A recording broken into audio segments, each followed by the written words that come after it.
Sorotan selanjutnya datang dari Indonesia Corruption Watch atau ICW yang mendesak KPU RI untuk mempublikasikan rekam jejak bakal calon anggota legislatif yang pernah menjadi narapidana kasus korupsi. Peneliti Indonesia Corruption Watch, Kurnia Ramadana menyebut ada 15 bekas narapidana korupsi yang namanya masuk dalam daftar calon sementara tingkat DPR dan DPD RI di pemilu 2024. KPU diharapkan transparan mengenai kedudukan hukum dari 15 nama bacalek tersebut. ICW meminta KPU untuk menghormati.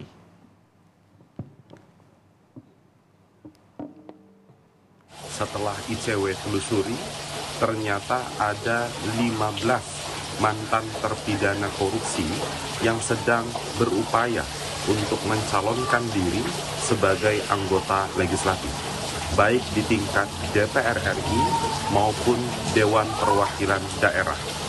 Oleh sebab itu, kami mendesak agar Komisi Pemilihan Umum mempublikasikan, melansir kepada pemilih bagaimana sebenarnya kedudukan hukum dari para bacalek tersebut. Kami meyakini angka 15 ini akan terus bertambah jika dilihat juga bacalek-bacalek yang ada di tingkat DPRD kabupaten, kota maupun provinsi. Kami juga mengingatkan kepada KPU untuk menghormati hak asasi pemilih, karena pemilih sebenarnya mempunyai hak untuk mengetahui siapa-siapa saja profil dan status hukum para bacalek tersebut.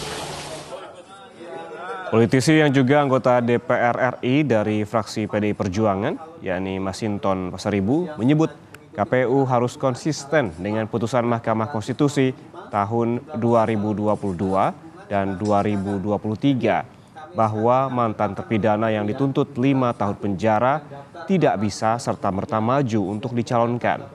Menurut Masinton, keputusan ini bersifat mengikat dan harus dipatuhi serta dijalankan oleh KPU. Soal rekam jejak bacalek, menurut Masinton, KPU juga harus mengumumkan ke publik sehingga masyarakat bisa melihat kapabilitas dan kualitas dari calon wakil yang akan dipilih pada pemilu 2024 mendatang. Harusnya KPU memang harus konsisten dengan putusan MK tahun 2022 dan tahun 2023 yang final dan mengikat, di mana eks terpidana yang dituntut di atas 5 tahun penjara itu harus 5 tahun kemudian bisa mencalonkan dan kemudian diumumkan kepada publik. Ini terkait dengan persoalan rekam jejak agar publik bisa mengetahui, penting sebagai sebuah informasi kepada publik dan terkait dengan rekam jejak calon-calon legislatif. Sementara itu, Wakil Ketua Partai Amanat Nasional atau PAN, Viva Yoga, meminta masyarakat cerdas memilih calon anggota legislatif dalam pemilu 2024. Karena tercatat ada sejumlah caleg yang berlatar belakang napi koruptor. Menurut Viva Yoga, pemilih memiliki andil besar untuk memilih caleg yang berkualitas. Karena itu secara yuridis semua sudah diatur oleh undang-undang. Masalahnya sekarang adalah soal etis dan moral.